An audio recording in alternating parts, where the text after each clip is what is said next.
This last year, the world was introduced to a filmmaker who presented patterns of evidence, the Exodus.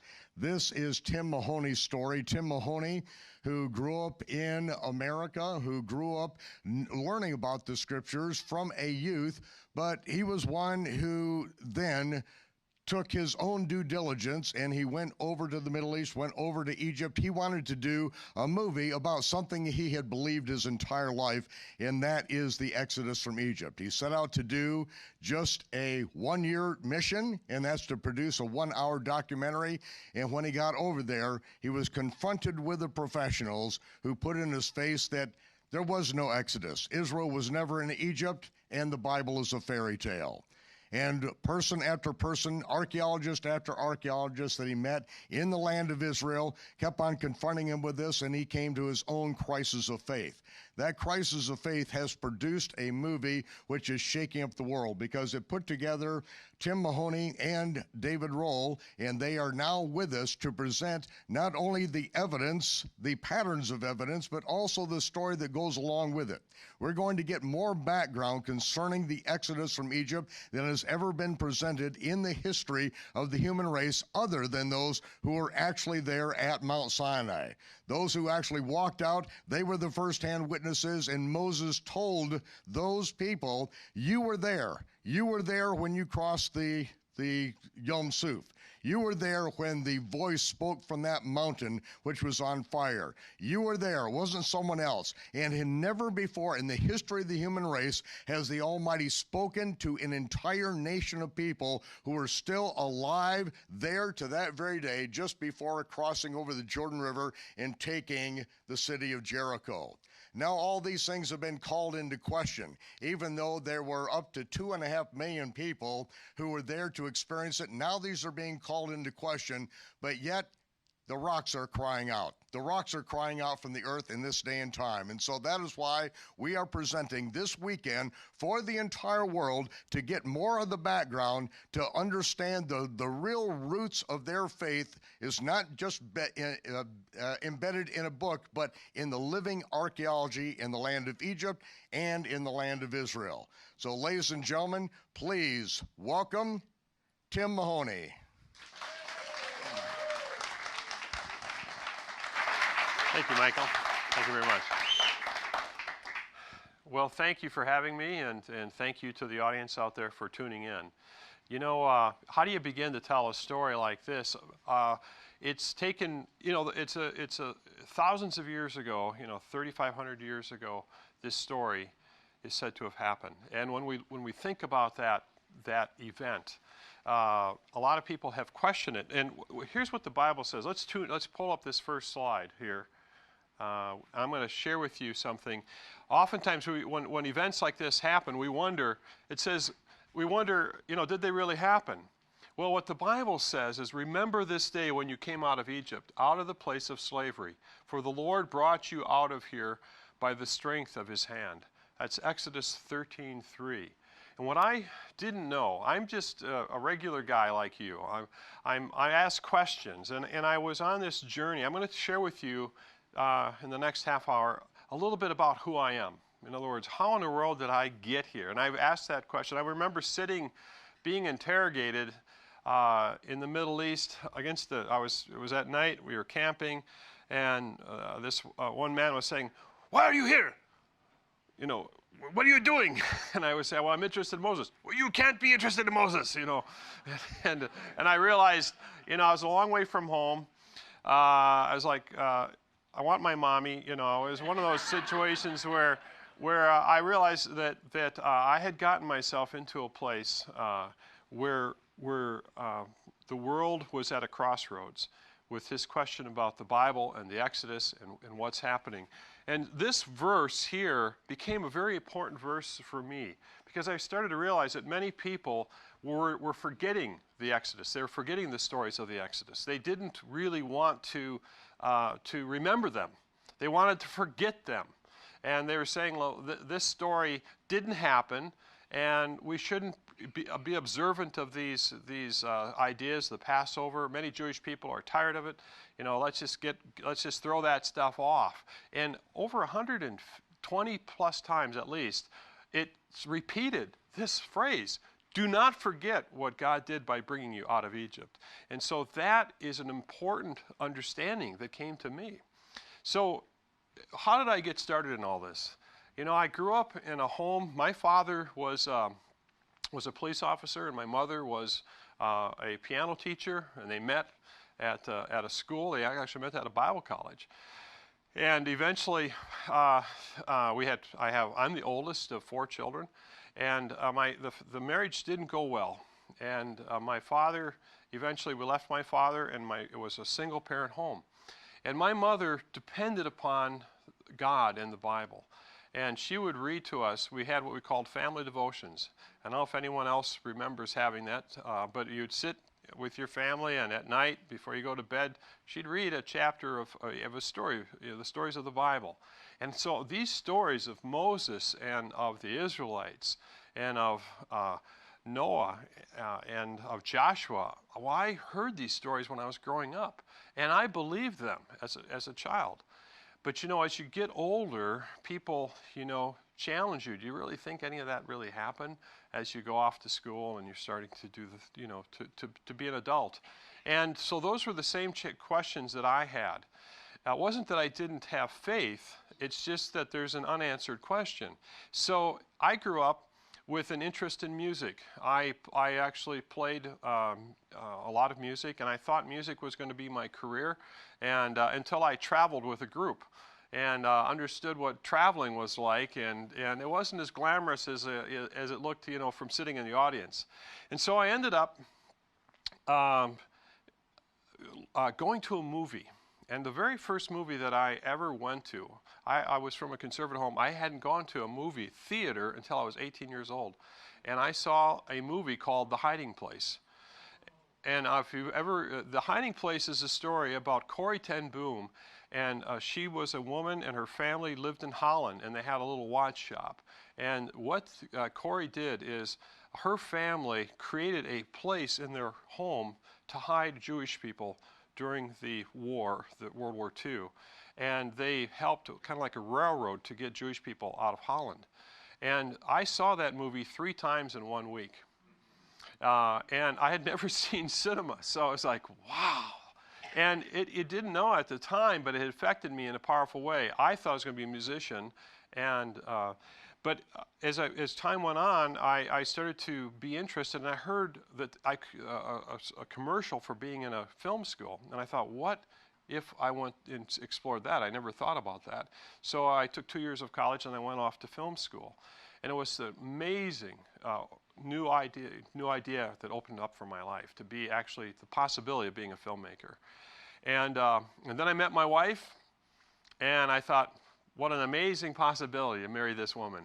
And I better get her before somebody else does. And so my wife Jill and I were married young, and we ended up raising a family, and my whole film school and all that kind of came to a stop. And I thought, am I ever going to basically, you know, move on and do this? And I actually worked in a body shop. My uncle taught me how to paint cars, and so I figured somewhere between 8,000 to 10,000 cars. And I painted and sanded and painted, and I thought, I am stuck. Am I ever going to go on with this? Because I felt there's something in my heart that I was supposed to do. And there's actually a verse in Ephesians chapter 2, verse 10. It says that there are things that God has prepared for us before the beginning of time. And I realized, my wife told me about that. And I thought, well, that's amazing. I think that each one of us has something that we're supposed to basically do with our lives. And isn't that the challenge for a lot of people? They're wondering, well, why am I here? What's my purpose in life? And I think that all of us sometimes are wondering, you know, where did I come from?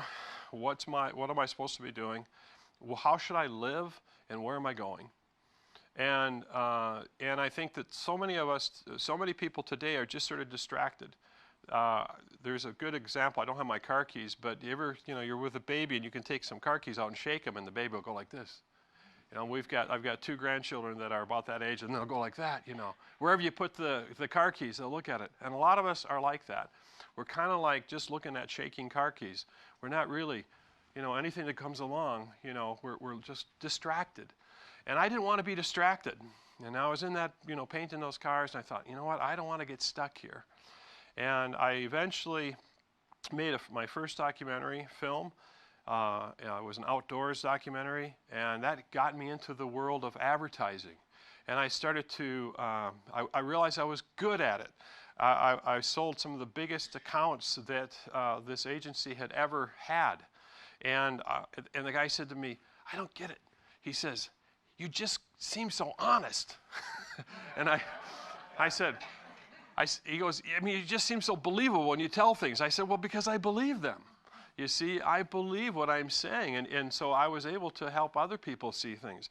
And I have an ability to see things that I can visualize ideas. And one time a consultant told me, you see the problem and the solution very quickly before people even know they have a problem. He says, not many people can do that. And I can see things. And one of the challenges for me making this film was that I could see things, and I was afraid that we would never get them made, because I could see it, and I was very concerned and frustrated that it wouldn't get done, because it took such a long time.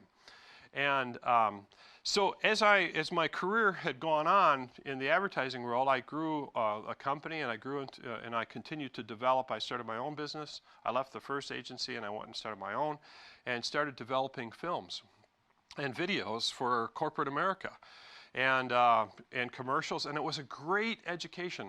I did a lot of filming in the outdoors. I made fishing reel commercials, and I filmed in Florida, and I filmed in the mountains, and I filmed all sorts of different places. You know what it did is it prepared me to film in the desert, and it prepared me to film, all these different places. I've made underwater commercials before.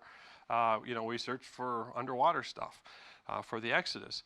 So I was being sort of trained, as it were, to basically prepare. Michael said something interesting, very complimentary. He says, Tim, I mean, it's just like this was for you. And I look back on it now, and I can see that this project was for me, because I have also context is one of my strengths. And if you read my Strength Finder, if you've ever heard of Strength Finders, it gives you your major strengths, and one of them says that you'll be very comfortable talking with historians trying to understand the past. And I was like, that is crazy, how I got to that point. And I think that I started realizing that, hey, you know what, historians like David Rohl and Israel Finkelstein, they're looking for that conversation. And I was fascinated by it. And I wasn't, in a way, I was more of, it's kind of like a hand in glove. I was a person who wanted to tell stories, and there were people that had stories to tell. And then I realized as I was making this film that I was part of the story. And then I started to realize that you have to have a story in order to tell a story, you see. And so as a filmmaker, which I wanted to become a filmmaker, and so in the very beginning, we had a person that you might be aware of, Billy Graham, and he had an office in Minnesota. And I was fascinated and very excited about the possibility of going and doing something, because he made the film The Hiding Place. His organization made that. So I was like going to find a way in there and try to get to Worldwide Pictures and work with them. And I did. I actually convinced them, even though I wasn't capable, I was certainly interested and had the energy of working with them. And so I started to show up at their movies. When they would make a movie, I was making the story about the making of the movie.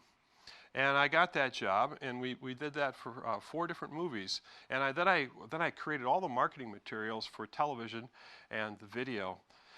And I also, then I was able to make a film for him, a commercial for Billy Graham, one of his last ones, called Good News is Coming.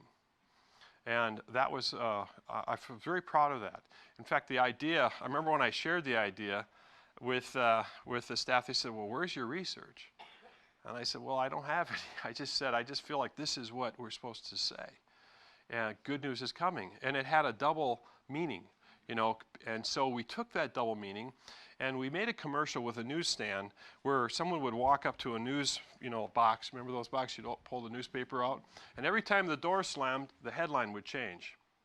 you know. So it would be really bad news, you know, like world at war, or whatever it would be.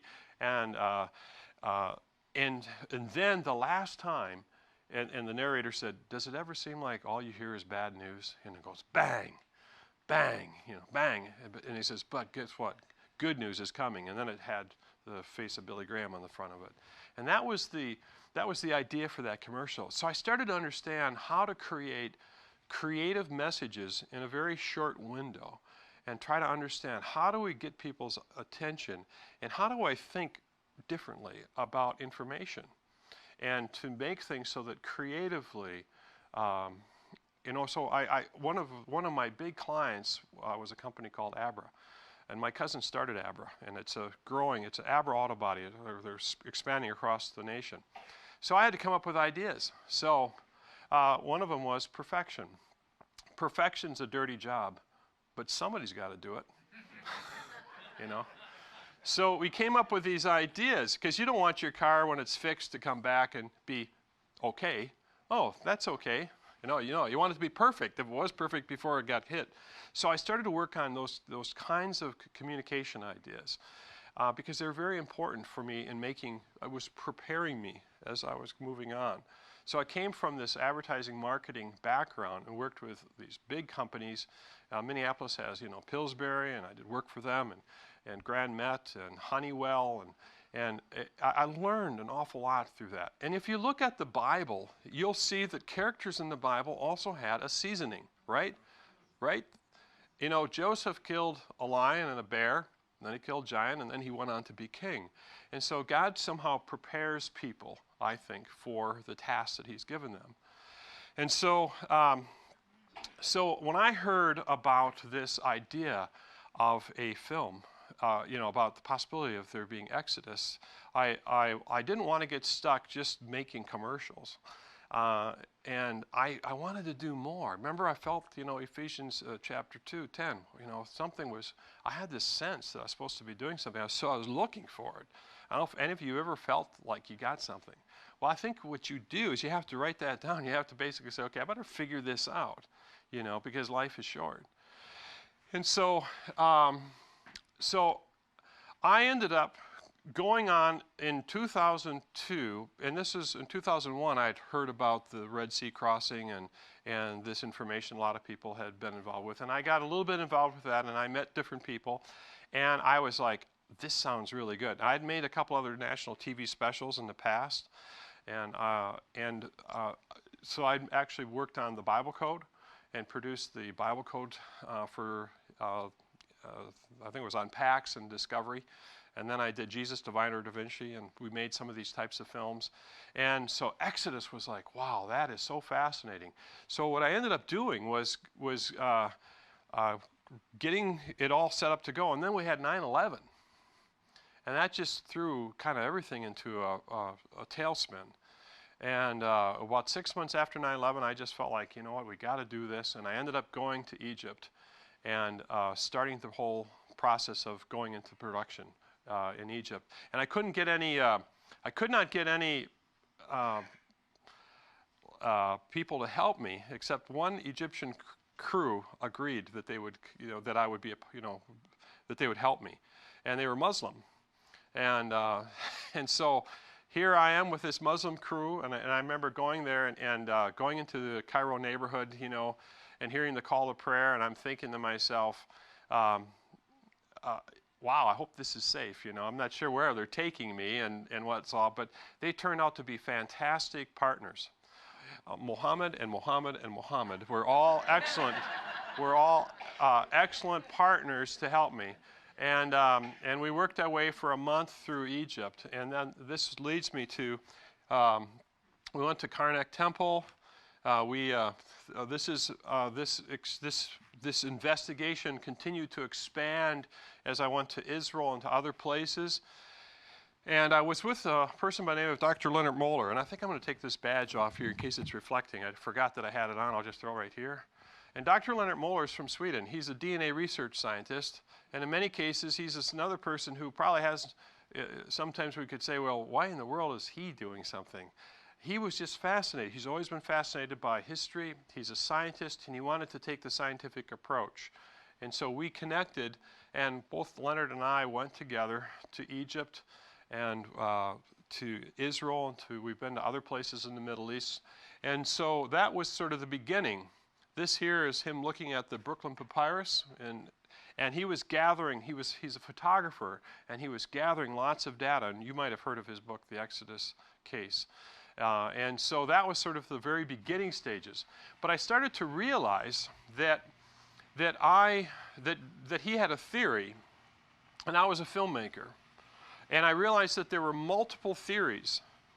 And what I had to do is, it took me a while to figure out, was I going to go down one theory track, or was I going to look at patterns?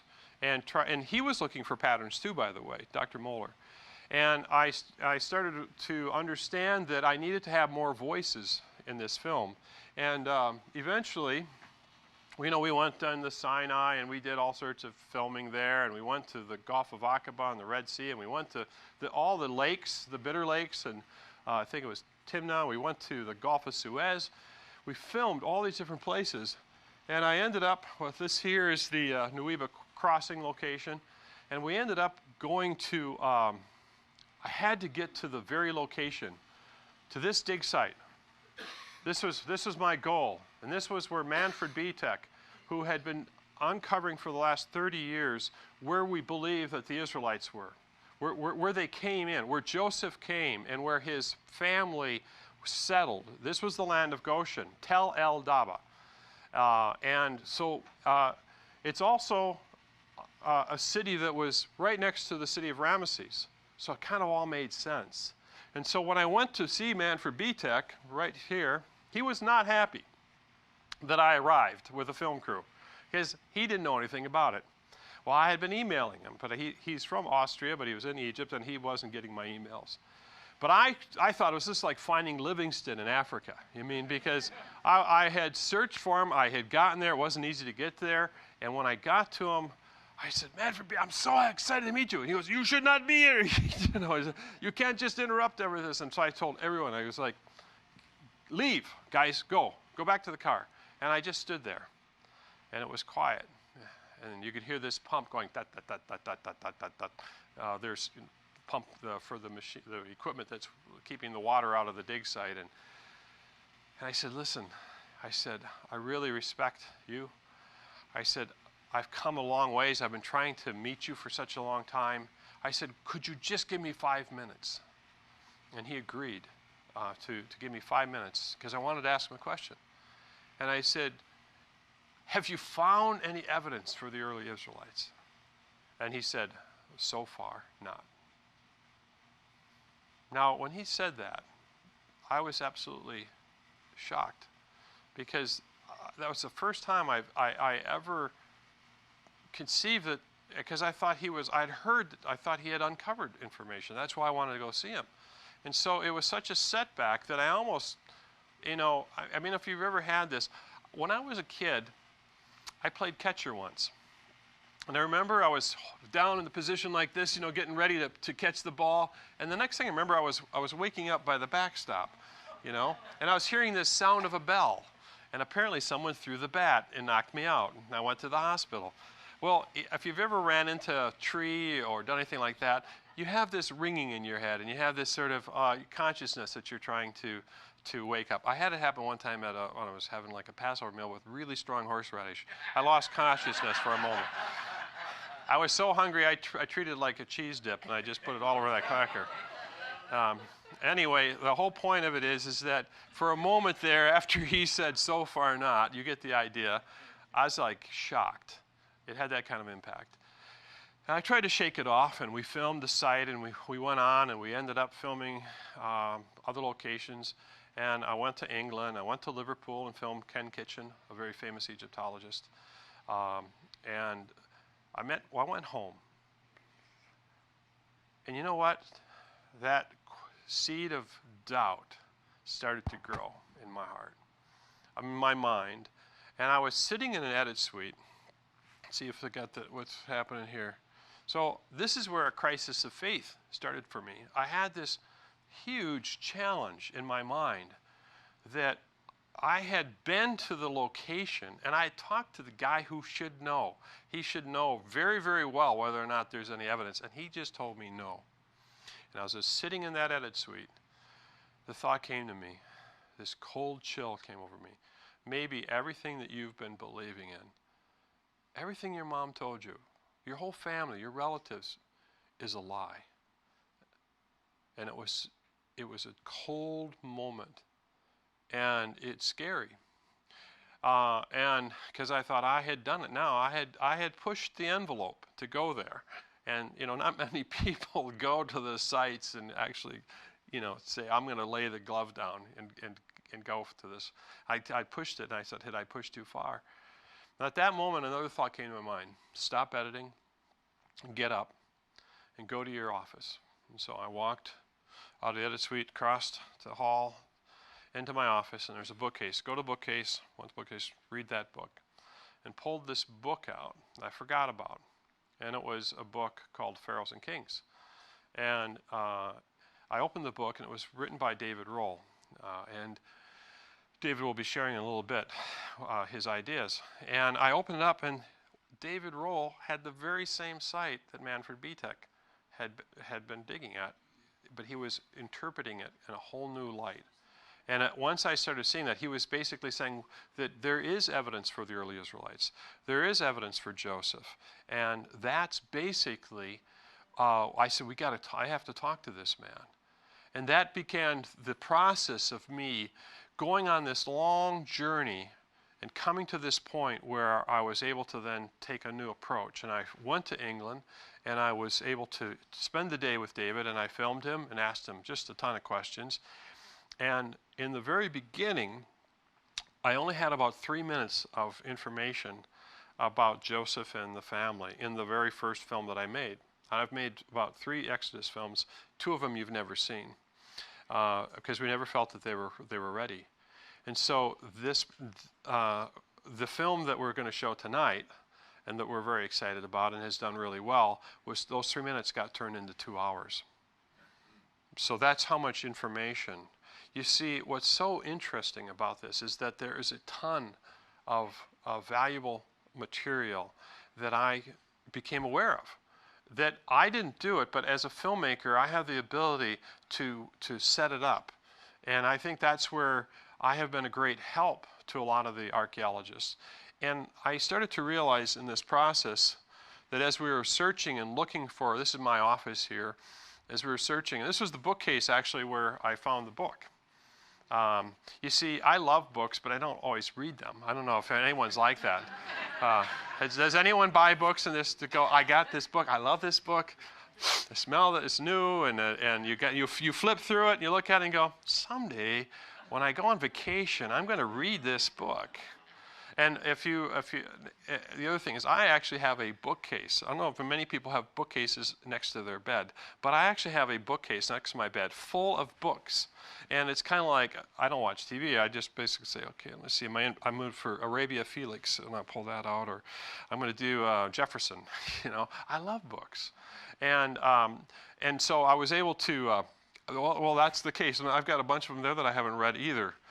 There's some grandchildren on the left-hand side. And so anyway, so what ended up happening was we started to realize, I have a writing partner, Stephen Law, and people started coming, being a part of our team. And there's about 8 people on my staff right now, and I have a partner in the film, a major partner, David Wessner, who's helped an awful lot. His family has helped fund much of what we've done. We've taken a commercial approach to this. So part of what we've been doing is we're trying to understand what is the basis of our investigation is the scriptures. We had to look at the Bible and understand the scriptural side of it. And so as we looked at that, we started to see that there was a prophecy that was given. Then the Lord said to Abram, you can be sure that your descendants will be strangers in a foreign land where they will be oppressed as slaves for 400 years. And there's more information about these phrases and how we look at them that we'll get into. But I will punish the nation that enslaves them, and in the end they will come away with great wealth. Genesis 15:14. And then after 4 generations your descendants will return here to this land. So we thought, okay, that's a prophetic word. And the Bible is a testimony of God's prophetic, he's foretelling and he's forthtelling. And as we look at this here, we started to realize that we created a device called the wall of time because it's visual. And what we did is we were able to take in the wall of time is to put the Egypt's history on the first level, the lower level. Down here is Egypt's history. In the middle is the Bible's chronology. And then this is Canaan, or the land of Israel history. And so we were able to see that there's an arrival, a multiplication, a slavery, a judgment, an exodus, and a conquest. That began the process of finding a way to start from scratch, start all new again visually, to take you, the audience, on a journey with the Bible in one hand and basically go look and say, where are the patterns? Let's go talk with people. And so the patterns of evidence approach then was born. And it's been brilliant. I mean, if I don't say so myself, because I think it was inspired. You see, because we're not that smart, but we could actually see Pete Windall. We wrote down all sorts of names. We were talking about patterns, but he put it down as a title. And I said, I think that's the title of it. And people hated this title, Patterns of Evidence, in the beginning. I think David Rohl hated it. He thought it was clinical. But you know what we did is we took the position of science. It's beautiful because it is the scientific approach. Look for a pattern. Does it repeat itself? Does the apple fall from the tree? Then I guess the apple doesn't fall far from the tree, or does it? So anyway, what ends up happening is that we started realizing that patterns of evidence, Exodus, Moses, Jerusalem, you see, we can now have a franchise to look for things because the world continues to say, faith is over here, and keep it over there. Reason is over here, and we're the intellectuals, we're the reason. And we're saying, no, there's no separation. Faith and reason work together. And so that's the idea. And I created a company called Thinking Man Films. And I realized that I wanted to be a thinker. And what I'm doing now is challenging the audience, challenging you, the audience, to become thinkers. That don't separate faith and reason, but become a thinker. And that is when we started Thinking Man Media, and we published. I thought, well, we published the book, Patterns of Evidence. We took what was 55 pages of script into 400 pages of additional material, things for you to think about. And then we published also David's new book, Exodus, Myth or History, which he's going to be talking about just shortly. And we produced more products. And I started to realize that, you know what, there are ideas and theories. What's the consistent is the biblical story. Let's look at the narrative. People will throw ideas about theories about how to interpret it or where is the evidence. And there might be multiple theories that we can look at, correct? And that became the approach for Patterns of Evidence. So I realized that I could talk with Mansour Brayak in Egypt, who's a Muslim, and he gave me great information. And he said, think, you might have a theory. Let's talk. You discuss with me. It was a beautiful what he suggested in the film, which you'll see. I couldn't believe how he set it all up. And we could talk with Kent Weeks, who did KV5, Valley of the Kings, and give his impressions of it, of the story. And I started to realize that I wanted to have a conversation with the world, not just with one idea or one person. And so that's where we brought it open. And we realized that the more we opened it up, the more people the larger the audience became. Because now we've got great people, and this story affects everyone. And here I am in Israel. I'm trying to think of her name at the moment. And this is Israel Finkelstein at his dig site. And he cares deeply about the Bible. He's written the book, Bible on Earth, which many people say, well, he doesn't unearth the Bible. He basically says it didn't happen at the time that we think it happened. But he cares. And I've become a friend of his, I believe. And this is David Rohl and us. This was the last time we were in Egypt, 2 years ago. And so the story begins with Joseph, as you know. And so for me as a filmmaker, and I'm going to introduce David here, and he's going to get up now and share, is let me just tell you that as we go through, I realized that we had to look at the story as it was with Joseph and his coming into power through the dreams that he interpreted for Pharaoh. And the fact that his family was invited in to the event of becoming a part of Egypt. And then eventually they became so numerous that they were enslaved, right? The Bible says they were enslaved. And that eventually a deliverer came, and it was baby Moses. And he grew, then he fled to Midian, and he was before a burning bush, and God said, go back. And then he goes back, and he basically says, Abraham said, these people are going to be punished. These people are going to be punished because what they've held you. And then these plagues come. This is the river turning to blood. And then the final plague, the death of the firstborn. And then they leave and they go to Jericho, the first city of the conquest. And these walls are, they're up to the skies, it says. They're huge cities. And the walls, they march around the city and blow the shofar. And the walls come tumbling down, and then eventually Joshua leads them, and they renew the covenant. That's sort of the story that we had. We thought we'll take this part of the journey up to this part, because these are the markers where people say there's no evidence for this story of the Bible. The next film that we work on, God willing, will be on the route of the Exodus. And which way did they go, what sea did they cross, what mountain, and what happened at Mount Sinai that changed the world. There was just too much information for this one. Remember, we took 3 minutes and turned it into 2 hours. And I thought, let's be thorough.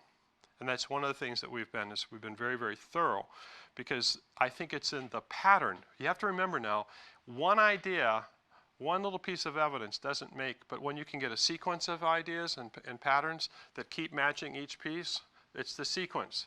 So I think that when people discredit certain things, you have to look for the pattern and for the sequence. That's where the strength is. And with that, I'd like to introduce my friend David Rohl.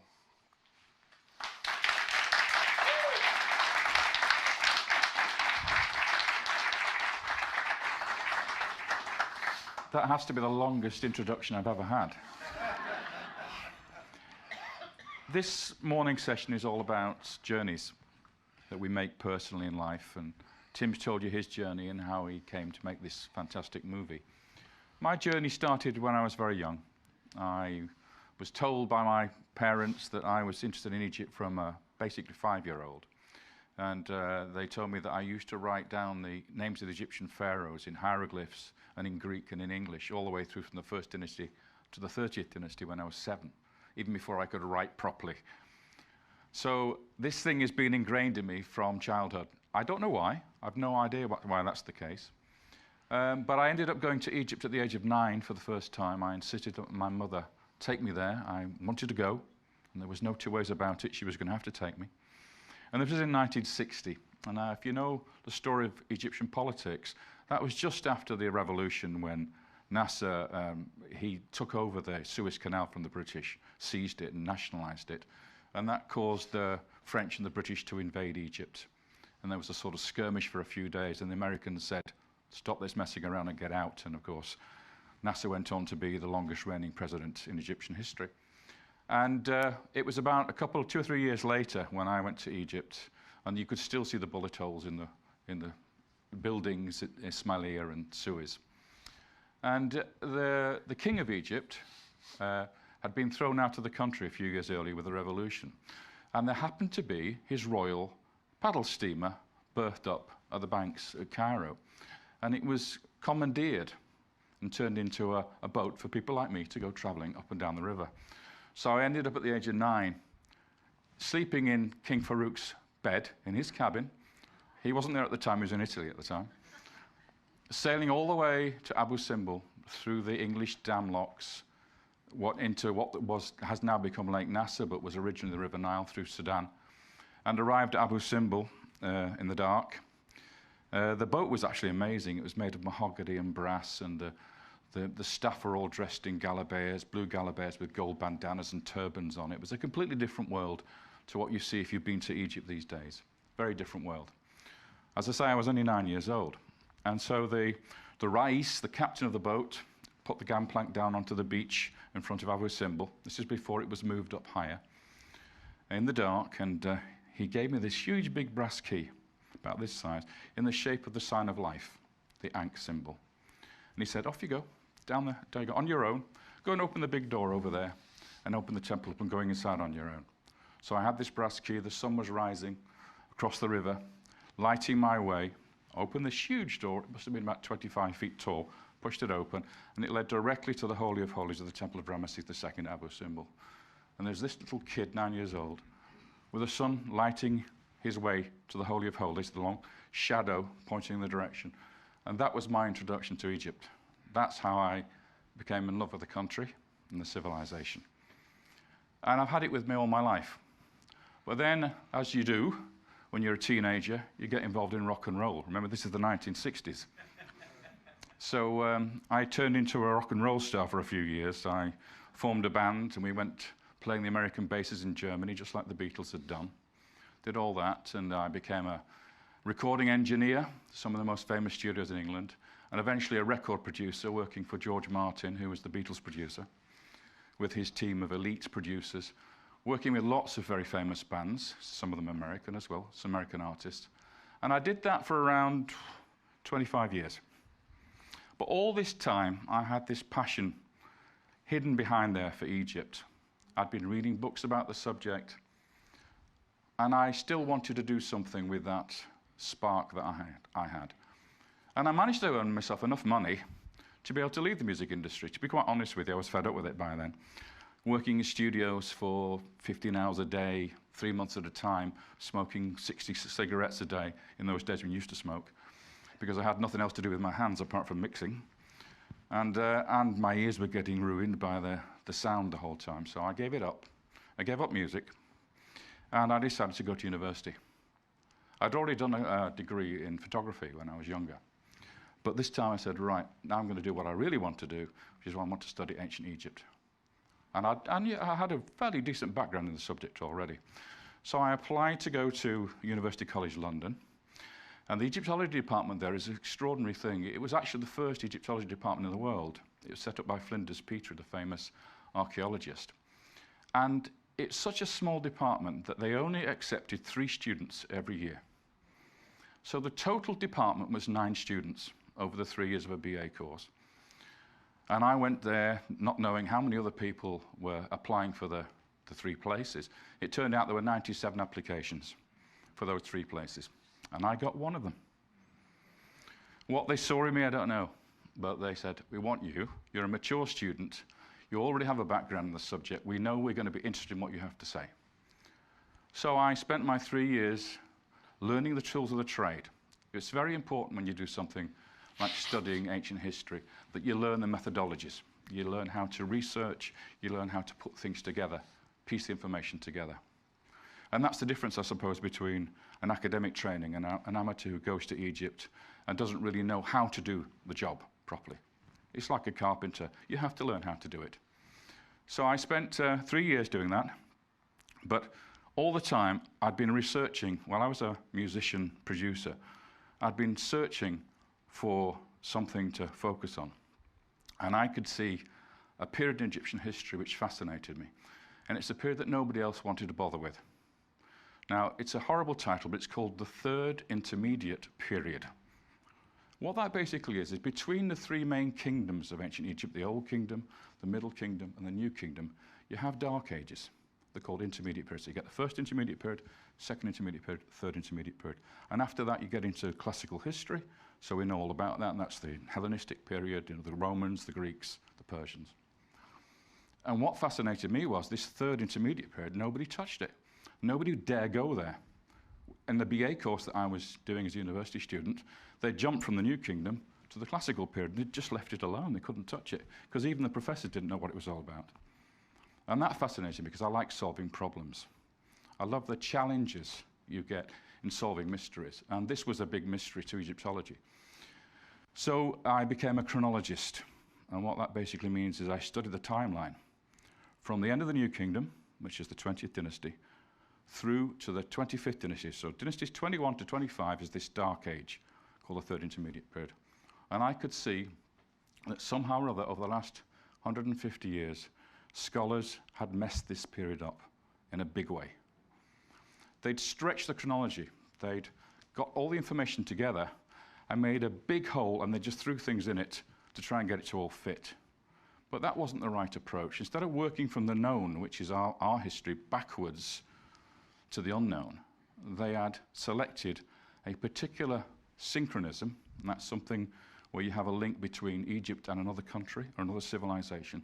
They'd locked those two things together, and they'd filled in the gap down to the present. So they hadn't used internal Egyptian evidence to work out the chronology. They'd used a synchronism from another civilization. And you'll be surprised to hear that civilization is the Bible, the Israelites. They'd used a biblical reference to a pharaoh, and he's actually the first pharaoh mentioned in the Bible. If you know about Joseph's pharaoh, you know about Moses' pharaoh, but you don't know the names, do you? They don't give the names. The first time you hear a name of a pharaoh is when Solomon's temple is plundered and the Egyptians take the treasure from the temple back to Egypt, which you've all seen in Raiders of the Lost Ark, where Indiana Jones goes to Tanis and he finds the golden ark there, which has been brought back by Pharaoh Shishak. Okay? You probably never even heard of Shishak. When you read your Bibles, you probably skipped over that little bit in Kings and Chronicles. But Shishak marched up with a huge army to Jerusalem. He destroyed the fortified cities in the time of King Rehoboam, who was the son of Solomon. So Solomon's just died. 5 years later, King Rehoboam is in Judah, ruling there. He fortifies Judah against an attack from Egypt. The Pharaoh comes up, he attacks these fortresses, he gets to Jerusalem, and he then seizes the treasure from the temple and the palace. A very, very important moment in Israelite history.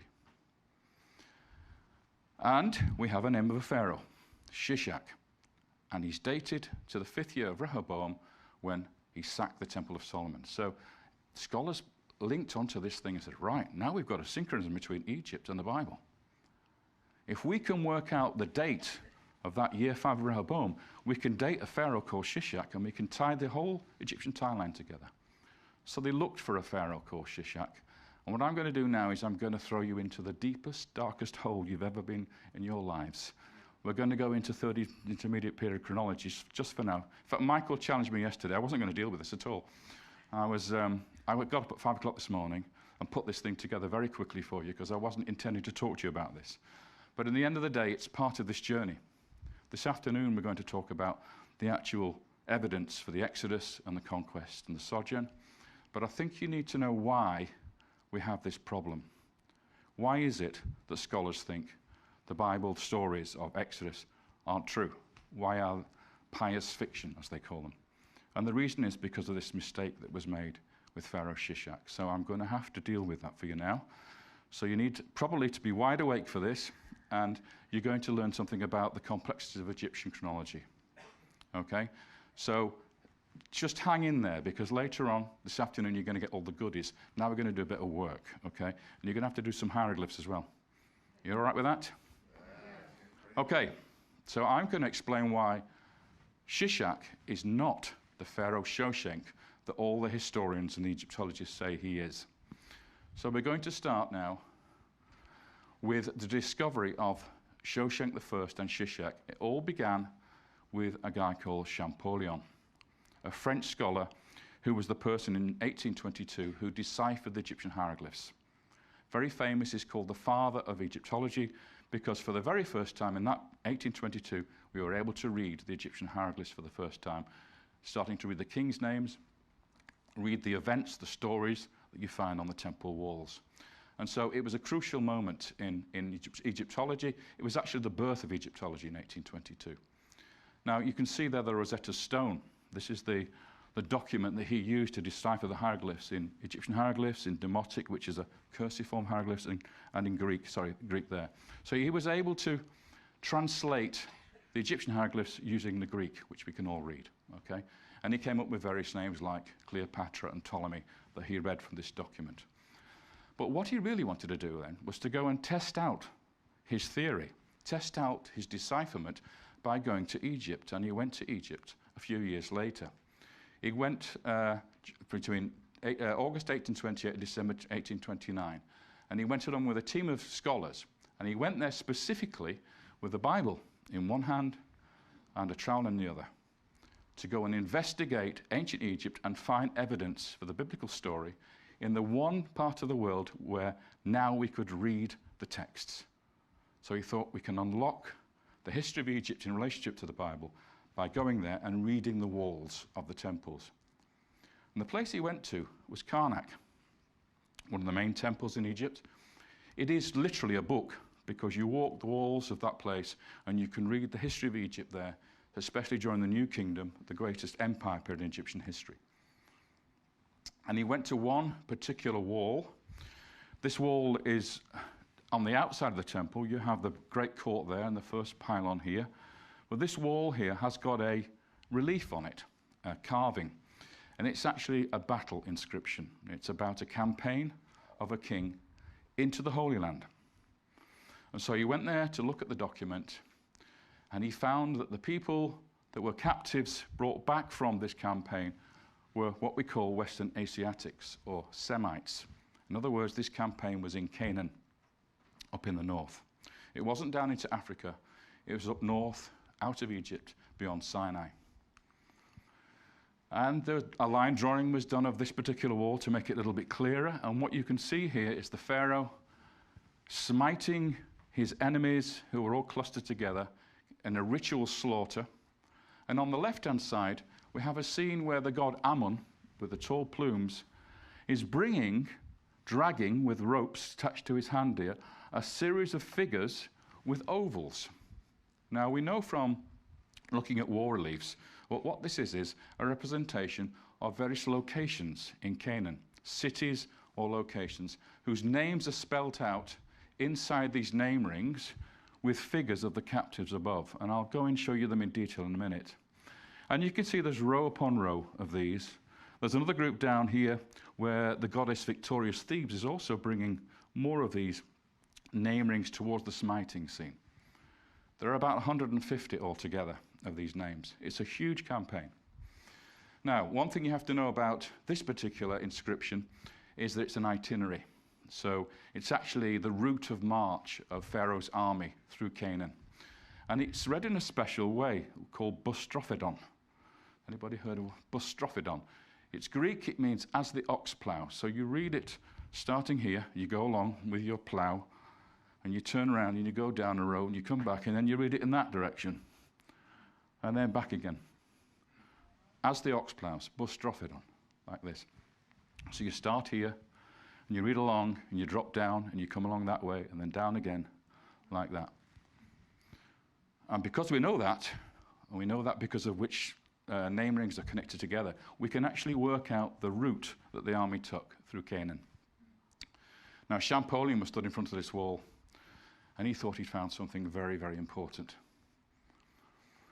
He related it to a text in the Bible, in 2 Chronicles 12, 1-4.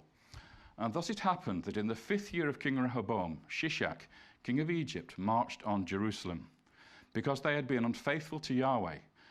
He had 1,200 chariots and 60,000 cavalry and countless hordes of Libyans, Sukkim, which is another form of Libyan tribes, and Cushites, they're the people from the south in Sudan, who came from Egypt with him. They captured the fortified towns of Judah, and then they reached Jerusalem. This is the key synchronism I mentioned earlier. So here we have a pharaoh on a wall at Karnak whose campaign inscription appeared to match the story in the Bible. Now, was he right? Well, here we see part of that inscription. And you can now see the figures of the captives with the name rings and the crenellations showing the fortified towns here, and their names are spelt out in Egyptian hieroglyphs. And he focused on that one there. He was able to read all these, and he was able to read it in a way that really shocked him, because this is his drawing of the actual relief. He could read the name Judah HaMalkuth, which means Judah the kingdom. Now, he knew his Bible. They were talking about scholars from the 19th century. They're very knowledgeable about the biblical text. They're brought up on the biblical text, and they immediately thought, this has got to be Shishak campaigning in the kingdom of Judah. And it just so happens the name of this pharaoh who carved this wall is a pharaoh called Shoshenq. And he thought, Shishak, Shoshenq, they sound very similar. So this must be the biblical character Shishak who went and plundered the Temple of Solomon and captured the fortified cities in Judah. And from that point, we get the synchronism between the Libyan pharaoh Shoshenq, the founder of the 22nd dynasty, and Rehoboam in his year 5 when the Temple of Solomon was plundered. And that lock has been with us ever since. We still use it today. All Egyptologists use that lock today. Doesn't matter what you do with the chronology, that is a fixed point that you can't change. But within 20 years, other scholars who now had developed the reading of the hieroglyphs in a more sophisticated fashion reread that name. Instead of Yud HaMalkuth, it actually reads Yad HaMelech. And you can see that. This is where you get your first hieroglyphic lesson today. 2 reeds represent Y. The little chick bird is an A. You have a hand, which is D. Then you have HaMelech. That's the K down there. That's the R, the lion. And so it means hand of the king. It does not mean the kingdom of Judah. And what it actually represents is probably an inscription like a monument or a stela that's been erected somewhere in Israel that is a monument of a record of a campaign of an Egyptian pharaoh. And it's mentioned here. And I'm going to show you why it can't be the kingdom of Judah. The first reason is that very close, within a couple of these name rings from Yad HaMelech, we have this name ring, and that name ring reads Aruna. Aruna. And Aruna, of course, is not anywhere near Judah. If we look at a map of Israel, we see Aruna is located at the Aruna Pass, which comes through from the Jezreel Valley onto the Sharon Plain, very close to Megiddo. Megiddo is just located here. It's a long way from Jerusalem. And so Yad HaMelech, which is on that name ring there you saw, must be in this area because it's only 2 name rings away from Aruna. It's nowhere else. It's got to be very close to Aruna. So when you look at it, if you actually look at the distances involved, it's around 100 kilometers from Aruna and Yad HaMelech to the kingdom of Judah and Jerusalem. Therefore, Champollion was mistaken in identifying Judah the kingdom in this campaign. When we look more carefully at the text, 2 Chronicles 12:9, so Shishak, the king of Egypt, advanced on Jerusalem and carried off the treasures of the temple and the treasures of the royal palace. He took everything away, including the golden shields which Solomon had made. So where is Jerusalem? If this guy Shoshenq is Shishak, surely Jerusalem must be a captive city that you see on that list. After all, it's the biggest city in the area, the richest city in the area. He's not going to simply miss it out. He's going to include it in this relief. But when you look for it, you don't find it. Here you can see a part of the wall where it should be, and you can see that the name rings are not destroyed in that lower row. And here we can read 2 very famous cities in the Bible, Gibeon, Gabayana, and on the other side, Mahanaim, Mahanaim. So if you know your geography, Gibeon is on the way up through the Shephelah, leading up to the hill country, the road that goes over north of Jerusalem and descends down into the Jordan Valley, and that's where you'll find Mahanaim on the far side of the Jordan. So Jerusalem should appear between the 2, and it's not there. So basically what we're saying here is that there is no Jerusalem, there is no kingdom of Judah in this inscription. It's a completely different campaign. If we look at the overall first 3 rows, this is where Jerusalem should be, and this is Yad HaMelech down here, and Aruna over here. The 2 don't relate. This campaign is not against the kingdom of Judah. If we look at the fortified strongholds of Rehoboam that you see here on this map, what you find is that they are actually not the subject of the campaign of Shoshenq. Shishak attacks Judah. He comes up from Egypt and attacks these fortified settlements and goes on to Jerusalem.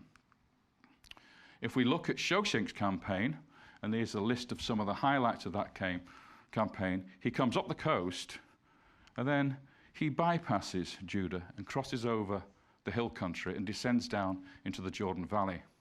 He then goes up the Jezreel Valley, comes through the Aruna Pass onto the Sharon Plain, and then he heads down and he does a little campaign down in the Negev. So if you look at that, what he doesn't do is go to Judah. He misses Judah like the plague. He's nowhere near Judah. In fact, his campaign is all about Israel, the northern kingdom. That's where he's focused. He's not focused on Judah at all. And then he's focused on the Negev in the south. So the one place that Shishak goes to, Judah, Shoshenq does not go to. And yet, if you read your Bibles, you'll find that actually the northern kingdom of Israel, Jeroboam's kingdom, who is the competing king in this divided monarchy period, he went down to Egypt and was an ally, a protege of Pharaoh. So there's no way in the world that Shishak will be campaigning against his ally and ignoring his enemy, Solomon's son, Rehoboam. So the two campaigns, the one of Shoshenq and the one of Shishak, simply don't match. All you're left with then is this name Shoshenq and Shishak that sound vaguely similar. So what I did was I questioned this whole issue. I said, you cannot date the entire Egyptian history on the basis of this dodgy synchronism. Is that a word you all understand, Americans? Dodgy? It means a bit suspicious, okay? So the conclusion has to be, Shoshenq I does not appear to be Shishak of the Bible, the plunderer of Solomon's temple in Jerusalem. And once we get over that issue, for instance, here's a quote from one of the leading professors in Egyptology. He says, this is Eric Hornung, there remain many uncertainties about the Third Intermediate Period, as critics such as David Rohl have rightly maintained. Even our basic premise of the 925 BC for Shoshenq campaign in Jerusalem is not built on solid foundations. So if you have 925 BC, the biblical date for year 5 of Rehoboam, you cannot fix Shoshenq to that date because the two campaigns do not match. They are not the same person. The biblical Shishak is not Shoshenq of the Bible. David, could I just ask you a question here? Why is it so important? What does Egypt give the rest of the Mediterranean world, the ancient world? That's a very good question. The reason why this is critical is because I didn't know this, but you explain. Okay. Because Egypt is the richest ancient world nation in terms of texts, because of the preservation of the desert, because they carved in stone, they've got so much material for people to study like me. And therefore they lend this authority to the rest of the ancient world. If you go to Megiddo, for instance, in the Holy Land, or any biblical city, Hatzor, or wherever you like, you won't find an inscription on the walls. You go to the so-called Solomonic date, it doesn't have a label saying this is built by King Solomon. You go to Egypt, and you can look for a gateway of Ramesses II, and his name's all over it. So you know who built that. You can't say the same thing for the Bible lands. So what you do is, scholars date the archaeology of the Holy Land based on finding Egyptian artifacts in the ground. So if you dig up a scarab of Ramesses II in a particular level, you date that level to Ramesses II. It's not dated by the Bible at all. It's dated by ancient Egypt. And that goes for Greece, it goes for Turkey, it goes for Cyprus, it goes for Crete, it goes for Sudan. All those civilizations get their dating from Egypt. They borrow it from Egypt. So if Egypt's wrong, everything else is wrong.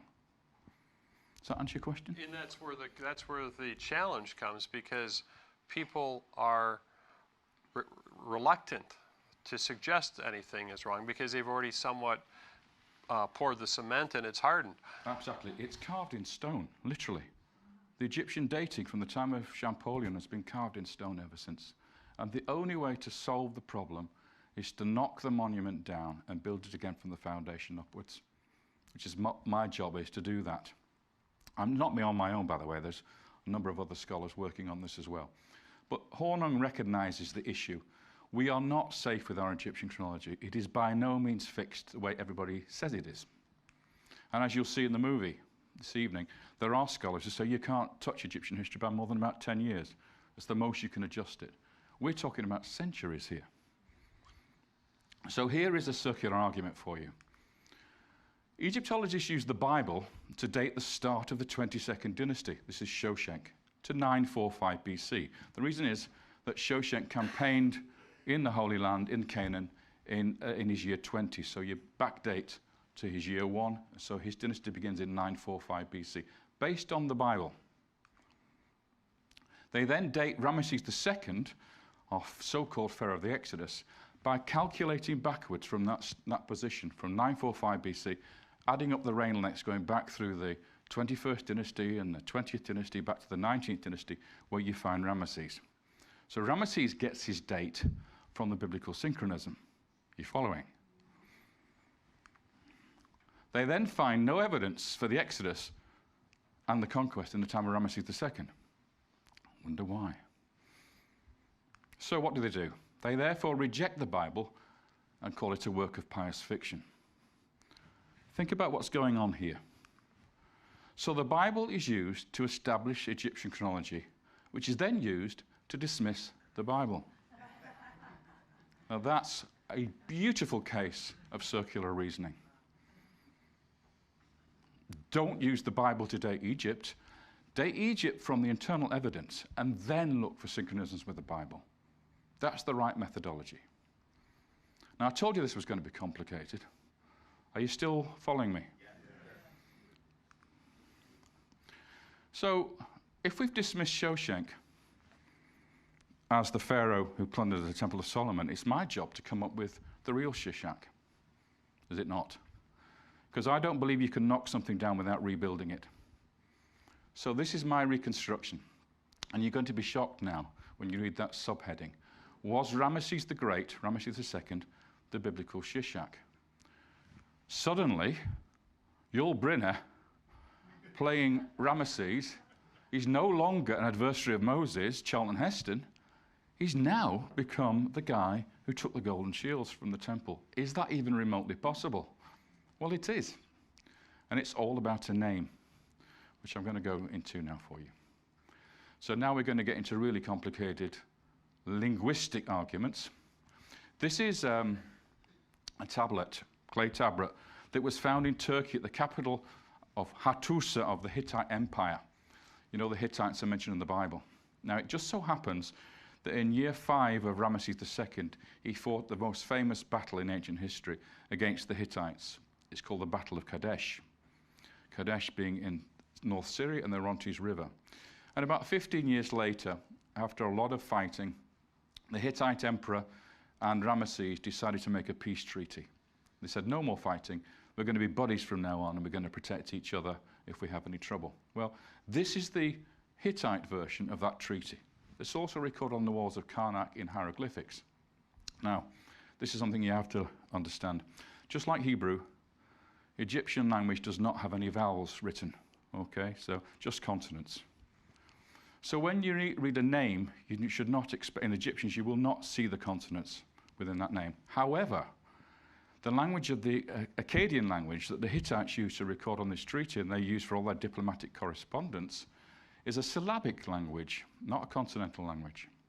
So they do sound the vowels. So you get groups of letters, ta, mi, da, mu, nu. Those are all little syllables with vowels. So when they record the name of Ramesses on this tablet, saying Ramesses signed this treaty with King Hattusilis III, you actually get the name Ramesses written in cuneiform Akkadian. And you can read that with the vowels. Okay? Now you're going to get a shock, because you think he's called Ramesses, don't you? He's not. Ramesses is the Greek version of his name. It's not actually the name that it was pronounced in Egypt or anywhere else in the ancient world. So you're now going to learn what his name really sounded like. Well, the first part of his name, because he has two names, he has a birth name and a coronation name. So the coronation name comes first, and then his birth name comes second. You see it in two cartouches. We Egyptologists, we have something called Egypto-speak. It's a sort of way we communicate with each other so we can refer to these things in our own way. And what we do is we insert the letter E wherever we don't know the actual value of a vowel. So we go, Usamatre Setepenre. That's his coronation name. But on this treaty, it doesn't sound like that at all. It sounds like Washmuria Shatapnaria. That's actually how it sounded to the clerks, the ambassadors, when they wrote down the name of Ramesses as they heard it in ancient Egyptian. Washmuria Shatapnaria. So Uza Matre is Wash Uza, Mua Mart, Ria is Ra or Re. Shatapnaria is Setepenre, so we call it Setepenre, but Shatapnaria. So when you get to the ancient language, you can start to learn a lot more about the reality of the language and the reality of the names of these people. And we'll do this with Joseph later as well.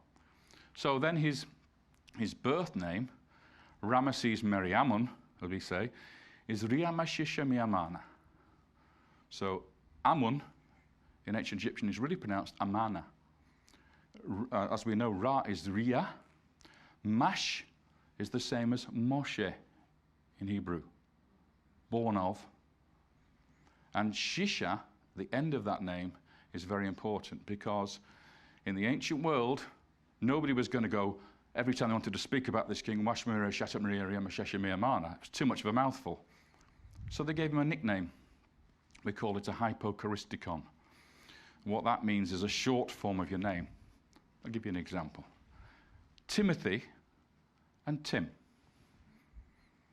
Lady Di, Princess Diana. Some people say Dave for David. We all have these short form names. They're not like a nickname, like Shorty or Blondie or Fatso. They're short forms of the name. And it's very commonly used today without realizing we use these hypochoristicons. Well, the ancient world was no different. The ancient world was exactly the same. Kings were called by short form names. It just so happens that Ramesses had a short form of his name, which was used all over the Levant, in Syria, in the Holy Land, and in Egypt. The common folk, the ordinary folk, gave him a short form of his name. And it's based on that. They called him Shisha. Are you starting to smell Shishak in that? But hang on a minute. What happened to the Kof, the K, at the end? Why is there no K, as in Shishak? Well, here we have a little conundrum for you. Let me show you the development of two letters from the Hebrew alphabet, right from the very beginning of the development of the original alphabet that we use today. Here we see two letters. We have the Q, the Kof, and the Wav, the W. I'm going back through time, through Hebrew, Greek, Paleo-Hebrew, Phoenician, right the way back to something called Proto-Sinaitic.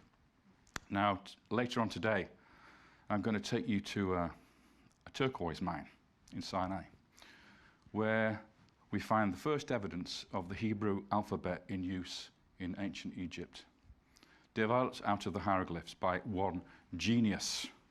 And you'll find out who he is later. But in that particular case here, we have a sign which crops up over and over again, this one. You see it coming? We call it the lollipop. What do you call the lollipop? Popsicle, is that right? Over here? Tootsie Pop. Okay, that'll do. So look at that sign appears in both the letter Wav and the Kof. But in time, it evolves. So, in the 15th century, in Proto-Sinaitic, in Sinai, it's a Wav. So this lollipop is a Wav. And this is an older time period. In other words, So what do you mean? you're coming from 15th century BC. This way, Yeah, towards so, the present. Yeah, so this is the older on the right-hand side. This is the oldest one. Yeah. Then when we get to the 8th century BC, the lollipop has shifted up and now has become a Kof. Okay? Now, what happens between the 15th century and the 8th century? Well, that's where Shishak is located, just after the death of Solomon in the 10th century. So which sign are we looking at? The scribe sees this sign, and he doesn't know whether it's a Wav or a Kof. So our first clue is this Isbet Sata Ostrakon is an alphabet, an abecedary. You can see the letter Aleph here, Tav at the end. This is the first time we see the alphabet written in the 9th century. It's a schoolboy's practice piece on a piece of pottery. And here we have a resh, and here we have a kof, okay, in the right position within the alphabet. So we know in the 9th century, the lollipop represented the kof. Okay? So 9th century, this is the time after Solomon. This is now the divided monarchy period. If a scribe came across that letter, he would read it as kof. Okay? Go back to the time of Ramesses II and the city of Lachish, stratum 4, you get this inscription. Again, reading Bostraphaedon, so that direction and then this direction. And here you will see the letter is a wav. So we have clear evidence that in the time of Ramesses, this letter represented, the lollipop represented a wav, and in the time of the divided monarchy, it became the letter kof. So there's a wav, and it's the 12th century BC. On no revised chronology here, this is the date for Ramesses and the conventional scheme. So there's our two symbols from the two sources. Are you struggling to find a difference? It's like if we take this symbol in our modern alphabet. If you don't take it in context, you can't read what that is. But if I put the three contexts it might be a capital I in the word identical. Or it might be a lowercase l in the word letter. Or it might be the number 1 in 1000. It all depends on context as to how you read that stroke, that vertical stroke.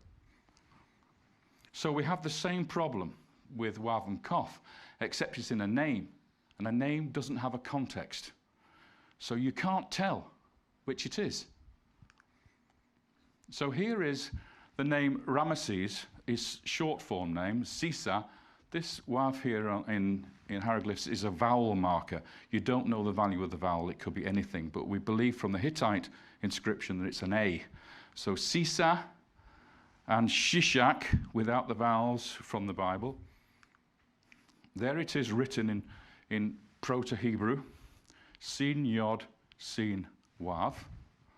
And here is Shishak, Sin Yod, Sin Kof. Can you tell the difference? So, let's say for argument's sake, in the time of Josiah, when they found the sacred scroll in the temple, and they read it out to the people, that the scribe, who eventually wrote down the name as Shishak and vocalized it Shishak, had an older document where the word was really Sisa or Sisu with a wav. And that's where the K comes from. So we have a mistake in the reading because of the change of the sign from wav to kof, which is why Shisha becomes Shishak. So in fact, Ramesses II in his Hypercharisticon, known in Israel as Shisha, is Shishak of the Bible, plunderer of Solomon's temple. That is the big mistake in chronology. Because now we're in a situation where everything was tied to that link between Shoshak and Shishak, and Ramesses was assigned to Moses. Everything was out of kilter because what we had wrong was we identified the wrong king who plundered the Temple of Solomon, and in fact it's Ramesses II. So no longer is he the bad, he's no longer the bad guy. Are you all right? Steve, I'm sorry. It must be the dust from Ramesses got into my nose. Yes. So now we've got a situation on our hands where everything in the timeline is now floating. We have now a chance to see how it really fits together. And that is the key to understanding how the mechanism that leads to the film works. None of this is in the film. You don't get this in the film because it's too complicated to put on a big screen. Well, here's the thing from a filmmaking standpoint, because this idea is, many people will say, radical, blasphemy. This is not part of our orthodoxy. And yet David, as he continued to defend his ideas, they continued to make sense. And some people said, well, they make too much sense, so they can't be right. I guess in the academic world, if it makes sense, it can't be right because everything else, doesn't make sense. So The expression they use is, it's too good to be true. too good to be true. Have you heard that one before? But I have to tell you that there are other examples of evidence for the biblical narrative showing up earlier, like the 104th Psalm, I believe. Is that correct? Psalm 104. Yep, Psalm 104 shows up earlier, and it's attributed to Akhenaten. Correct. And because of that, what they are saying, even at Christian universities, is that the Bible gathered its sources from a variety of places. And David nicked it from Akhenaten, is what they say, Yeah. to put it politely. And Instead of it being the creation of David and then Akhenaten borrowed it from David, because in this timeline you're going to see working out here, and it's going to be in one of the later films, is Akhenaten is actually contemporary with David. So the two of them are reigning at the same time. This, what Psalm 104 comes into Egypt as the hymn to the sun, and you have the two at exactly the same time period. what did Akhenaten do? What did he say? There was only one. He said there was only one God, and so he gets labelled by historians as the first monotheist. Okay? But with this revised chronology, everything goes back to normal. Moses becomes the first monotheist, and Akhenaten is the copier, not the originator. And David, wouldn't you say that what you were suggesting too is that the problems aren't necessarily, he didn't start with the Bible. He just basically ended up saying, well, how did this impact the biblical narrative? What he started with was that Egypt has pharaohs, the whole dating of the pharaohs and things were out of place. You know, my PhD thesis was on the Third Intermediate Period. Right. It had nothing to do with the Bible at all. But he just then said, well, what are the other communities that this affects? And then all the other patterns started to show up. And so as a filmmaker says, am I going to make a film that's dodgy, as you would say? Dodgy. Yes. I said, well, let's look and see how dodgy this really is. And actually, there is a sequential pattern, and we've only showed you part of it. There's a lot more to the patterns. And what I would say is that I'm going to say you have to make up your mind. We're going to show you strong evidence, and then the evidence and the Bible, you can think about that and make your own decisions. And that releases everyone from us saying, well, this is exactly this or whatever. But it makes too much sense to me as a filmmaker I couldn't make a film if it wasn't something there. You can't write a story and you can't look at these things. We're not doing smoke and mirrors here. And like Brian Wood said, I didn't plant the evidence in the ground. You can't do that. All you can do is interpret it. And so what his interpretation does make sense. And that's the reason why I felt that you needed to know. Otherwise, right? Yeah, it's not just that though. I mean, for me at least, and I would have thought for most people, normal people, isn't this exciting to be able to re-examine all this stuff and try and piece it together? Why are these archaeologists and historians so scared of it? Why don't they want to talk about it? Tell me a little thing about, I'm not going to mention any names here of any particular colleges, but the film was shown a few nights ago at a very, very, very impressive and important college in this country, biblical college. And they said they would show it on the basis that I would not turn up to defend it. Okay, and then they gave this diatribe, having seen the film, saying why it was completely rubbish and nothing worked, and they just launched into their student body without anybody there to defend the position of the film or anything. Their attitude, one of the scholars, a very famous scholar, stuck a photograph of me up when I was a rock and roll star on the screen and said, would you trust this man to reconstruct your history for you? Because look, he's a rock and roll person, he's not a real scholar. Ignoring all my degrees and all my other things that I've got. So anyway, we're going to wind up very soon. But I just want to show you why Ramesses is the key to all this. Now, it's all about this thing called the Israel Stela. Have you heard of that? It's the most famous inscription in Egypt because it's a great stela by King Meneptah, which mentions Israel at the bottom of it, which is why it's called the Israel Stela. Here is the name Israel at the bottom. You can hardly make it out, but if I just highlight the text, you have the two reeds again that we saw earlier, which is the Y, Yish, then you have S, then you have the R, the mouth, Ri, Al. Now, in Egyptian, there is no letter for L, so they use the letter for R. So Israel, and then you have the throw stick, which is the determinative figure for an Asiatic or a Semite. Then you have two figures, the man and the woman, seated together, with plural strokes at the bottom. Now, those plural strokes indicate that this is a people. So it's the people of Israel that's written here, or the nation of Israel. Now, remember that Meremptah is the successor of Ramesses II. Ramesses II reigned for 66 years. His son came to the throne in old age, and he recorded this inscription. He wasn't really in the position to do much fighting himself. He was rather too old to do so. And nevertheless, he mentions the defeat of a people of Israel. Now, what is the context of this? Well, the text actually says, Israel, and then it continues, is laid waste. His seed, because his, referring to Jacob, Israel, is no more. That's a standard phrase within Egyptian texts for defeated people. It doesn't mean anything specific. It just means we've defeated Israel. They're conquered. Now, the Meremptah stele indicates a nation of Israel already existing in the Holy Land during the late 19th dynasty. Now, if you think about it, if Moses was a contemporary of Ramesses and the Israelites had left in the reign of Ramesses II, how on earth could they be a nation already established in Canaan? They were wandering around the wilderness for 40 years. This doesn't make sense. If we look at the context of the text, it's actually a poem. It actually goes for several lines describing lots of different nations, and I'll just show you the actual poem itself. It says, the princes are prostrate, saying shalom. And it does actually say shalom in the text. Not one raises his head amongst the nine bows. The nine bows are the traditional enemies of Egypt. Desolation is for Chehanu. Chehanu is Libya. Hatti, the Hittites, is pacified.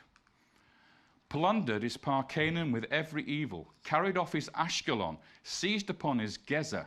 Yanoam is made non-existent. Now, there are 4 major towns in the Holy Land. Then it goes, Israel is laid waste, his seed is no more. Charu, which is Syria, has become a widow because of Egypt. Then the last 2 lines are, all lands together are pacified, everyone who was restless has been bound. Now, people have studied this text and realized something. It's actually balanced. It's actually what we call a reflection poem. In other words, if I put the units in, you can see it starts with 2 lines, 2 sentences, and it ends with 2 general sentences. So there's actually a pattern evolving here. It's another one of these patterns.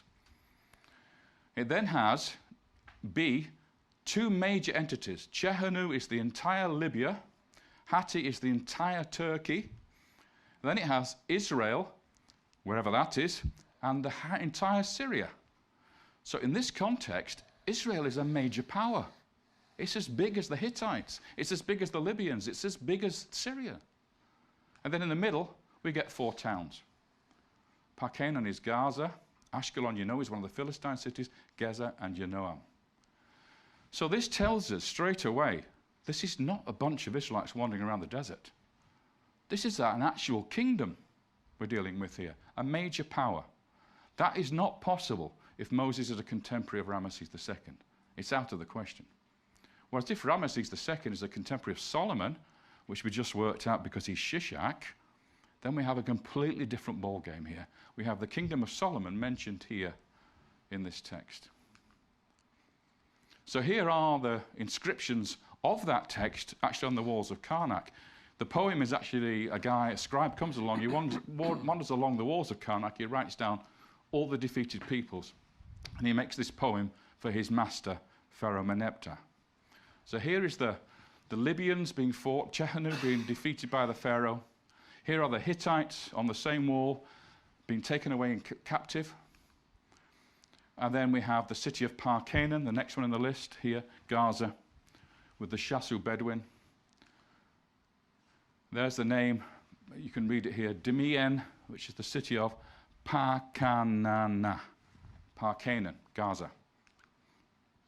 Now, all these places are located on the wall reliefs of Seti I, who is the grandfather of Merneptah.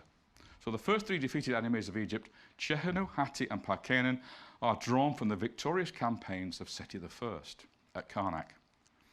So if we then go round to the other side of the hypostyle hall to look at the campaigns there, the remaining 5 defeated enemies, Ashkelon, Gezer, Yanoam, Israel, and Karu, Syria, are drawn from the victorious campaigns of Ramesses II, which are on the far side of the temple. So if we look at a map or a plan, this is the hypostyle hall between the second pylon and the third pylon.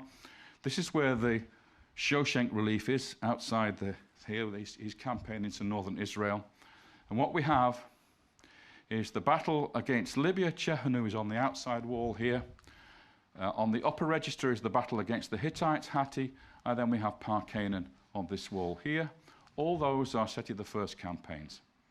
Then we cross over to the far side, and we get the campaigns of Ashkelon, Gezer, Yanoam, and Israel there, and we get the campaign against Syria along here. So if you walk around Karnak, it matches exactly with the poem. Okay, so these are not the victories of Merneptah. They are the victories of his dynasty, his grandfather and father. He's too old to do any of this. So he's claiming for his dynasty as he sits on the throne, as I look out upon my empire, this is what my dynasty has achieved. So here we have a golden opportunity to actually look at the defeat of Israel on the walls of Karnak. Instead of having a text, we now have visuals we can look at. So I'm going to show you what we have of that. Sadly, it's very scanty. So here is the Syria wall on the outside of the temple, and we're going to go over here to this area to look at this particular wall. We call it the Ashkelon wall today. In the center, we have the Hittite treaty here, and we have 4 campaigns, one there, one above, mostly destroyed, and then tantalizing just a few blocks of a scene on this side. And unfortunately, that's where Israel's located. So we have Ashkelon, Gezer, Yanoam, and Israel. So I'm going to take you to look at those few blocks. Here we see the campaign against Ashkelon. Here's the town here. You remember the story in the Bible of the king of Moab offering his own child when the Israelites come to besiege the city? Well, here we have the king dropping his own child off the battlements in sacrifice to stop Ramesses II from defeating them. But above this scene, here's the name Ashkelon, Ashkelana. This is what we're interested in. That is what's left of the battle against Israel. Now, you can't see very much, I admit, but when you examine it closely, there's a melee here. There's lots of bodies being killed here. We have a horse here. We have a chariot wheel. We have a larger horse, the back legs of a larger horse. I'll try and help you out with this. And then we have captives being taken away with long gowns on down to their ankles, taken off as prisoners towards Egypt. Now, that's what we have today, but what I was able to do was take a similar scene from another part of Karnak to reconstruct that so you can see what it is. So watch this happen and you'll see what the scene is all about. So now you can see clearly what it is. You have Ramesses II and his chariot over here on the missing section. His chariot horses here, the large ones, prancing with the reins of the king going across here. And underneath the horses of the chariot team, is a smaller chariot with a small wheel, in which we have Semites falling dead. And the horse, if you notice here, the tiny horse is running away from the battle, running away from Ramesses in defeat. So what is this representing? There you can see the horse in more detail. You'll notice here, if we go closer, the head of the horse is down, exhausted. It's not a proud Egyptian horse. This is a defeated Israelite horse driving a chariot, or pulling a chariot. Now think about this. If Moses, Yul Brynner, was a contemporary of Charlton Heston, Ramesses II, and this is Ramesses II fighting against Israel, and Israel has got chariots, there's something very wrong there. Moses didn't have chariots. Moses took the people out of Egypt without chariots. If you look through your Bible, you won't find mention of Israelite chariots until the time of late David and Solomon. Solomon who built chariot cities. All the time before that, whenever the Israelites, who were basically an infantry group, fought against people with chariots, they would lead them into quagmires and swamps so that the chariots became inactive. Or, for instance, when Saul fought the Philistines, he moved his troops up Mount Gilboa so they couldn't use the chariots. The enemy couldn't use the chariots on the slopes. So, for example, in Joshua, the Lord said to Joshua, "You will hamstring the horses and burn the chariots. We have no use for them. We don't know how to ride them. We don't know how to drive them." And a scholar, typical reference from a scholar here, only during the monarchy period did the horse become important for chariot warfare. That reinforces my argument that Shishak is Ramesses, Shishak. Because in his time, he was fighting against the United Kingdom of Solomon and his successor Rehoboam, who did have chariots. And we know that Ramesses fought against Israel somewhere in the hill country. So, David, what you're suggesting is that the Merneptah poem is reestablishing the greatness of the great defeats that the dynasty, Seti the first and Seti the first and Ramesses the second, and that those defeats then are visually represented on the Karnak temple. Yeah. Essentially what you've got is a pharaoh in his mature years, maybe 65 years old, sitting on his throne, needs some monument to celebrate something, wants to be proud of something. He hasn't done much in his own reign, so he thinks, now what have my family done? Well, all over the walls of Karnak are the records of these wonderful campaigns. So he sends a scribe off with a notepad, bit of papyrus, says, write down the history of my ancestors, my grandfather and father, write down what they achieved, and I'll sign the bottom of it and say, this is my dynasty, I'm proud of this. So we can then say that Ramesses was the one who fought against Israel, whatever that fight was, whatever that battle was. So that's the situation we're in. We're in a situation where Ramesses has no longer got the bad press of being the pharaoh of the oppression, the pharaoh of the Exodus. He's now a king of Egypt who came up and virtually put an end to the rule of Solomon's dynasty, if you like, with Rehoboam.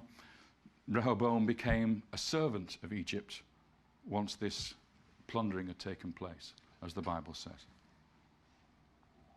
So the taking of the shields from the temple would have been that defeat. Yes, the treasures that came out of the temple and from the palace would have gone back to Egypt in the time of Ramesses II, who was the wealthiest pharaoh in the entire history of Egypt. Now, I just want to close with another piece of evidence very shortly, which is very important also to show you that Israel was already well established in the Holy Land, in the kingdom of Israel, before the time of Ramesses. So if Ramesses the pharaoh of the Exodus, what the heck is going on here? But we have a new piece of evidence, which you'll see in the movie as well. This only came up very, very recently, a couple of years ago. One Egyptologist was rooting around in the basement of the Berlin Museum that nobody had been in for donkey's years, and he came across a granite block from a pedestal of a statue which had been found in Egypt 100 years ago and had been stored in the basement of the museum. And he dusted it down and he started to read the names of the rings, the name rings of the captive peoples, the statue up here, and around the base you have a row of captive peoples. This fragment has 3 captive peoples on it. We're already familiar with them. Ashkelon, Ishkelana, Kiananu, Canaan. And then, unfortunately, sadly broken away, we have a few signs.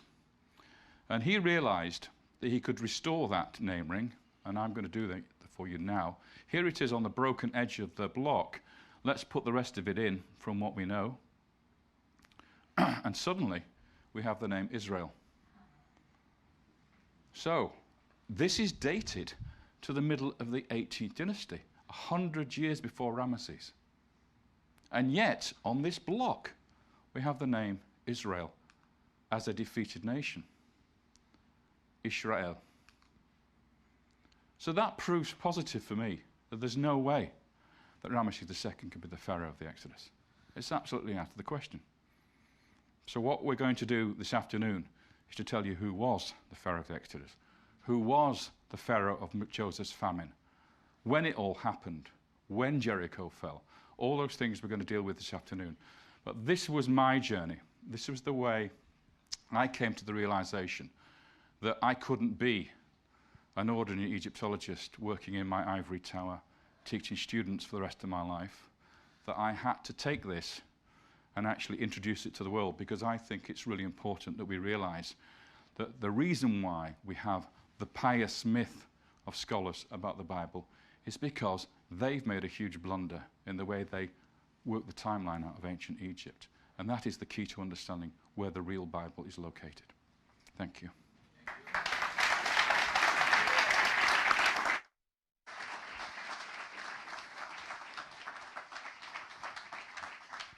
This excellent presentation today, and looking forward to this afternoon.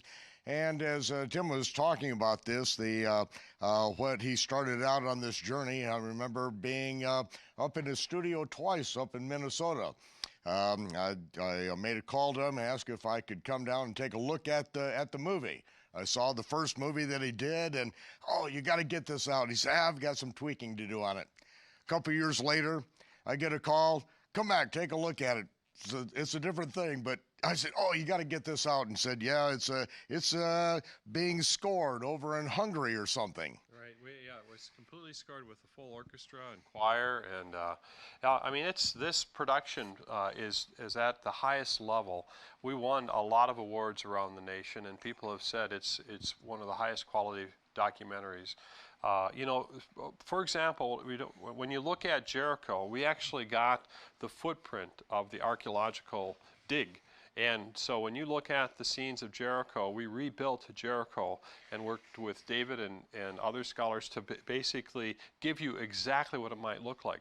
We also took Avaris, the city underneath the city of Ramesses, which we'll talk about, where Joseph's family came. We rebuilt it exactly according to the dig sites.